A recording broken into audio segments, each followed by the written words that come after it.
Hello दोस्तों, स्वागत है आपका फिर से मेटल्स एंड नॉन मेटल्स के लेक्चर सीरीज पार्ट नंबर 2 में।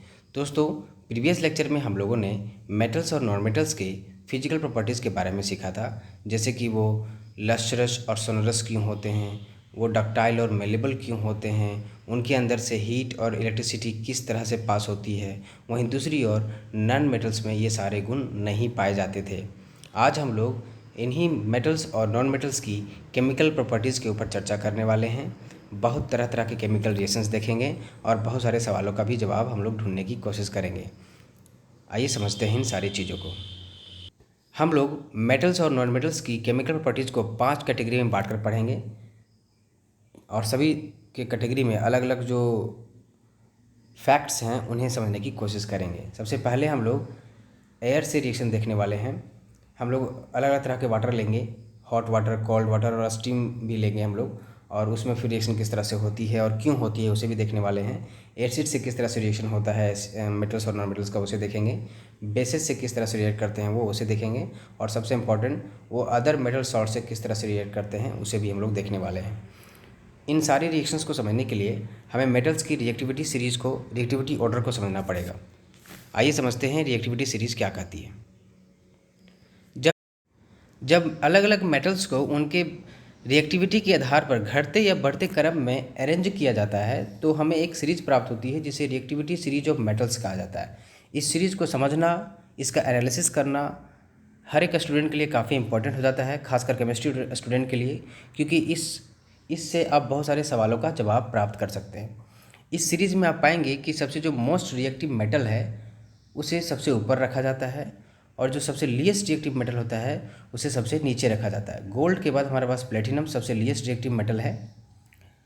इस सीरीज़ को एनालिसिस करना काफ़ी बेहद ज़रूरी है। आइए समझते हैं कि इस सीरीज़ को देखने से क्या क्या जानकारियाँ प्राप्त हो सकती हैं। पहली जानकारी हम लोग गैदर करते हैं। आपने देखा कि जो सबसे निचले वाले जो एलिमेंट्स हैं, मेटल्स हैं, वो सबसे लीस्ट रिएक्टिव होते हैं, जैसे कि मरकरी, सिल्वर, गोल्ड, प्लेटिनम। ये जो 4 मेटल्स हैं वो बहुत ही लीस्ट रिएक्टिव हैं। लीस्ट रिएक्टिव, इतना लीस्ट रिएक्टिव है कि ये हवा से भी नहीं रिएक्ट करते हैं, पानी से भी रिएक्शन नहीं करते हैं, मेटल एसिड से भी रिएक्शन नहीं करते हैं, बेसिस से भी रिएक्शन नहीं करते हैं, और इस वजह से इनका हमारे आसपास फ्री एग्जिस्टेंस है।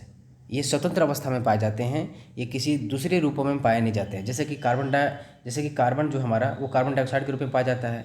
हाइड्रोजन जो है वो H2O वाटर के फॉर्म में पाया जाता है। लेकिन मरकरी, सिल्वर, गोल्ड, प्लेटिनम ये आपको फ्री स्वतंत्र रूप में आपको देखने को मिलेगा नेचर में। पहली बात हो गई। दूसरी बात कि इनका हमें मेटलर्जी करने की ज़रूरत नहीं पड़ती, सीधा आप खुदाई करो, उसको निकाल लो, थोड़ा सा रिफाइनिंग करो और बस वो आपका प्योर फॉर्म में आपको मिल जाएगा। लेकिन दूसरे वाले मेटल्स में ऐसा नहीं होता।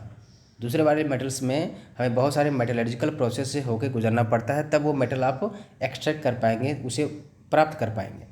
हम लोग आगे इसी चैप्टर में सीखेंगे मेटलर्जी क्या होती है, क्या क्या उसमें प्रोसेस इन्वॉल्व होते हैं, तो आपको घबराने की ज़रूरत नहीं है। तो पहली जानकारी जो हमें प्राप्त हुई वो यह हुई कि जो सबसे लीस्ट रिएक्टिव मेटल्स हैं वो फ्री एग्जिस्टेंस है उनका। जैसे कि मरकरी, सिल्वर, गोल्ड, प्लेटिनम ये फ्रीली एग्जिस्ट करते हैं नेचर में, किसी दूसरे रूप में एग्जिस्ट नहीं करते, लीस्ट रिएक्टिव होते हैं, ना हवा, पानी, ना एसिड, बेस किसी से रिएक्शन नहीं करते हैं, और इस वजह से इनका संक्षारण भी नहीं होता, नो कोरिजन। जो लीस्ट रिएक्टिव मेटल हैं वो उनमें कोरिजन नहीं होता, और इस वजह से वो सालों साल चमकदार रहते हैं और अपनी स्टेट को, अपनी चमक को बरकरार बनाए रखते हैं। ये पहली जानकारी थी। दूसरी जानकारी, आप यहाँ पे हाइड्रोजन देख सकते हैं। हाइड्रोजन के जो सबसे ऊपर में जो एलिमेंट्स हैं वो सब के सब हाइड्रोजन से ज़्यादा रिएक्टिव हैं। इसका मतलब ये हुआ कि ये हाइड्रोजन को रिप्लेस कर सकते हैं और उसकी जगह खुद ले सकते हैं। वहीं दूसरी ओर अगर कॉपर, सिल्वर, गोल्ड और प्लेटिनम की बात करें तो यह हाइड्रोजन को रिप्लेस नहीं कर सकते हैं। जैसे कि अगर हमसे पूछा जाए कि हमारे पास डाइल्यूट HCl है, ये हमारा डाइल्यूट HCl है, और इसका रिएक्शन अगर हम कॉपर से करा दें, क्या रिएक्शन पॉसिबल होगा? आप देख सकते हैं कि हाइड्रोजन से भी कम रिएक्टिव हमारा कॉपर है, तो ये इसको रिप्लेस नहीं कर पाएगा, और Cl2 और हाइड्रोजन गैस इस तरह का फॉर्मेशन आपको देखने को नहीं मिलेगा।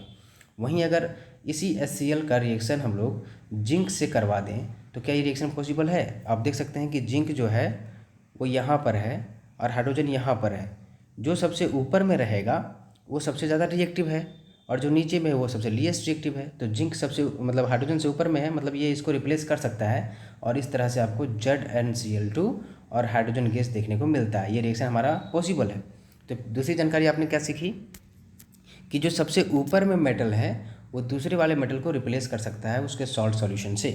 जैसे कि एग्जांपल और लेते हैं, हमारे पास FeSO4 है, अगर हम लोग जिंक ले लें तो क्या ये रिएक्शन पॉसिबल है? तो इसके लिए क्या करना पड़ेगा, आपको रिएक्टिविटी देखनी पड़ेगी जिंक की और आयरन की। जिंक हमारा यहाँ है, आयरन यहाँ पे है, आयरन नीचे है, मतलब आयरन की रिएक्टिविटी जिंक से कम है।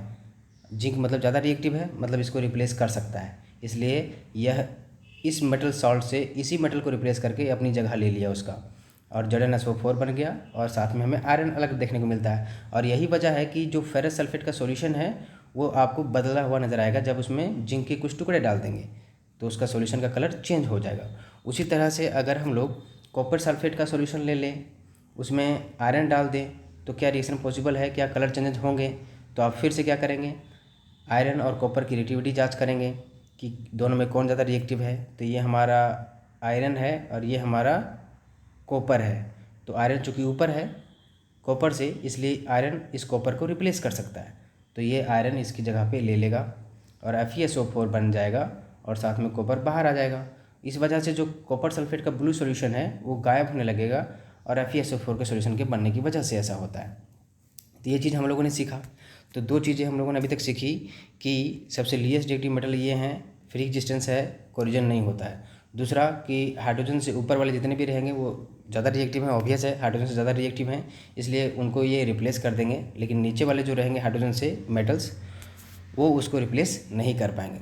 तीसरी बात हम लोगों ने सीखी कि जो मेटल्स हैं सबसे ज़्यादा हाईली रिएक्टिव होते हैं, वो दूसरे मेटल के सॉल्ट सॉल्यूशन से उनको रिप्लेस कर सकते हैं। और चौथी बात हम लोग सीखेंगे कि जो सबसे ऊपर वाले जो मोस्ट रिएक्टिव मेटल्स हैं, चूँकि ये सबसे ज़्यादा रिएक्टिव मेटल्स हैं, इसलिए जब मेटलर्जिकल प्रोसेस में आप आगे फर्दर सीखेंगे तो आप पाएंगे कि इनका मेटलर्जिकल प्रोसेस काफ़ी डिफिकल्ट होता है। इनको रिडक्शन करके आप इसको ऑब्टेन नहीं कर सकते, इनका इलेक्ट्रोलिसिस कराना पड़ता है। इलेक्ट्रोलिसिस के द्वारा ही हम लोगों को इन्हें प्राप्त किया जा सकता है। वहीं अगर जो मिडिल वाली बात है, ये जो आप देख रहे हैं मिडिल के 4 मेटल्स, इनको आप सिंपली कार्बन के द्वारा रिड्यूस कर सकते हैं और इनका हम लोग रिडक्शन कर करके इनको मेटलर्जिकल प्रोसेस से गुजार सकते हैं और इनको ऑब्टेन कर सकते हैं। लेकिन जो ऊपर वाले जो मोस्ट रिएक्टिव मेटल्स हैं उनको इलेक्ट्रोलिसिस के द्वारा ही हम लोग प्राप्त कर सकते हैं। इसके बारे में हम लोग डिटेल से चर्चा करेंगे जब हम लोग मेटलर्जी स्टार्ट करेंगे इसी चैप्टर में, कि मैं ये बातें क्यों कह रहा हूँ। हालांकि ये बात अभी आपको पूरी तरह समझ में नहीं आया होगा, लेकिन जब मैं इसे बताऊँगा आगे तो आपको समझ में आएगा कि ऐसा मैं क्यों बोल रहा हूँ। हालांकि आप अभी ध्यान देंगे तो इस चीज़ के आंसर भी आपको मिल जाएगा, क्योंकि इनकी रिएक्टिविटी बहुत ज़्यादा होती है। आप आगे पढ़ेंगे कि मेटलर्जिकल प्रोसेस 4 तरीक़ों से गुजरती है, जिसमें बहुत तरह के प्रोसेस हैं। तो वो चीज़ मैं आपको बताऊंगा, तो एक्सप्लेन करूंगा मैं कि इनकी इलेक्ट्रोलिसिस क्यों की जाती है और इनका रिडक्शन करके क्यों प्राप्त किया जाता है। और अभी मैं आपको मैंने बताया कि इनका तो मेटलर्जी करने की ज़रूरत ही नहीं है, ये तो प्योर फॉर्म में एग्जिस्ट करते हैं। सीधा एक्सट्रैक्ट करो, खदानों से निकालो, उसको साफ़ करो, ये आपको प्योर फॉर्म में मिल जाएगा। तो ये सारी चीज़ें आपको रिएक्टिविटी सीरीज से जानकारी प्राप्त करनी थी, आपने सीख लिया। अब सवाल उठता है कि इसे याद कैसे करें, और दूसरा सवाल कि सर ये सीरीज़ किस तरह से बनाई गई। हालांकि ये सीरीज़ किस तरह से तैयार की गई ये आपके सिलेबस का हिस्सा नहीं है, लेकिन मैं इसे आपको 11वीं क्लास में समझाऊंगा कि ये रिएक्टिविटी सीरीज़ किस किस मापदंडों के आधार पर तैयार की जाती है। हालांकि यह जो सीरीज़ है वो पूरी तरह से फुल्ली एक्सपेरिमेंटल बेस्ड रिजल्ट के आधार पर किया गया है। जो जो एक्सपेरिमेंट से रिजल्ट आए हैं उसी के आधार पर ये सीरीज़ तैयार की गई है। इसके लिए बहुत सारे फैक्टर्स रिस्पॉन्सिबल होते हैं, उसे हम लोग 11वीं क्लास में सीखेंगे। दूसरा हमारे पास जो सबसे ज़रूरी है कि इसको याद कैसे रखें, तो हमारे पास एक तरीका है, जैसे कि आप लिख सकते हैं, केदारनाथ का माली आलू जरा फीका पकाता है। ये आपका ट्रिक हो गया। केदार से हो गया के, नाथ से हो गया NA, का से CA हो गया, केदारनाथ का माली MG से माली हो गया, आलू AL से आलू हो गया, ZN जिंक से हो गया हमारा जरा, फीका FE से फीका, पकाता है PB से पकाता, S से है, और आयरन और PB के बीच में टिन लगा देंगे तो ये हमारा सीरीज़ तैयार हो गया। अब दूसरी चीज़ हमें याद करनी है कि हाइड्रोजन वाले से कम रिएक्टिव कौन कौन है। ये हमारा कॉपर, सिल्वर, गोल्ड, एल्युमिनियम और प्लेटिनम। तो आप यहाँ याद कर सकते हैं हाई कोट CU से कोट हो गया, है SG से है, आपका हाई कोट है आपका, हाई कोट है आपका प्लेटिनम। इससे इस तरह भी याद कर सकते हैं। तो ये कुछ तरीका था, आप दूसरे तरीका भी बना सकते हैं अपना। इसे आप ध्यान से याद रखें, बहुत ही इंपॉर्टेंट है। पांचवी बात आपको सीखनी है, कभी कभी एग्जाम में पूछ दिया जाता है कि हमारे पास बहुत सारे मेटल्स हैं। सपोज हमारे पास मैग्नीशियम है, कैल्शियम है, एल्युमिनियम है, जिंक है। आप बताइए कि कौन सबसे ज़्यादा रिएक्टिव है, क्या रिएक्टिविटी ऑर्डर होगी, उससे पूछता है कभी कभी। तो आप ढूंढें सबसे पहले, सबसे ऊपर में कौन है हमारे पास कैल्शियम सबसे ऊपर आता है। कैल्शियम का रिएक्टिविटी ऑर्डर सबसे पहले, फिर उसके बाद मैग्नीशियम का आता है, फिर उसके बाद एल्युमिनियम का आता है, और जाकर फिर लास्टली हमारे पास जिंक का आता है। तो ये रिएक्टिविटी सीरीज़ आपको याद रहेगी, तभी आप इन सारे सवालों का जवाब दे पाएंगे। तो बेहद इंपॉर्टेंट चीज़ थी। आई होप आपको समझ में आ गया हो चीज़ें कि रिएक्टिविटी सीरीज़ कितनी इंपॉर्टेंट होती है। नेक्स्ट जो छठी चीज़ हमें सीखनी है, वो आप पाएंगे कि बहुत सारे मेटल्स इसमें रिएक्टिविटी सीरीज़ में नहीं दिखाए गए, जैसे कि लिथियम, फ्रांसियम। इन सारे मेटल्स को यहाँ पे शो नहीं किया गया है। हालांकि यहाँ पे पोटेशियम के पहले लिथियम ज़्यादा रिएक्टिव है उससे, लेकिन इसको शो नहीं किया गया है क्योंकि इनका जो हमारे पास अवेलेबिलिटी है वो बहुत ही कम है। ये बहुत ही रेयरेस्ट होते हैं, इनकी मात्रा बहुत ही कम है हमारे पास, तो इनको यूज भी बहुत ही कम है। अगर हम फ्रांसियम की बात करें तो ये रेडियो एक्टिव होता है। तो इसलिए कुछ मेटल्स इस तरह भी हमारे पास अवेलेबल हैं जिनको इस सीरीज़ में नहीं रखा गया है जानबूझ करके, ताकि सीरीज़ हमारा छोटा हो और यूजेबल हो, और जो हमारे इर्द गिर्द मौजूद हो, अवेलेबल हो, उसी को रखा जाता है। तो इस तरह से हम लोगों ने रिएक्टिविटी सीरीज़ के बारे में पूरी जानकारी ले ली। आई होप आपको रिएक्टिविटी सीरीज़ के बारे में पूरी जानकारी प्राप्त हो गई हो, और उससे क्या क्या इन्फॉर्मेशन प्राप्त होता है उसे भी आपने समझ लिया, कितना बड़ा इंपॉर्टेंट चीज़ है वो आपने समझ लिया। नेक्स्ट लेक्चर में हम लोग सीखेंगे कि जो मेटल्स और नॉन मेटल्स की केमिकल प्रॉपर्टीज़ हैं वो क्या क्या हैं, और इन रिएक्टिविटी सीरीज़ को समझने के बाद आप उनकी केमिकल प्रॉपर्टीज़ को आसानी से समझ पाएंगे। आई होप अगर आपको यह वीडियो हेल्पफुल लगा हो तो लाइक करें, कमेंट करें, शेयर करें। Thank you.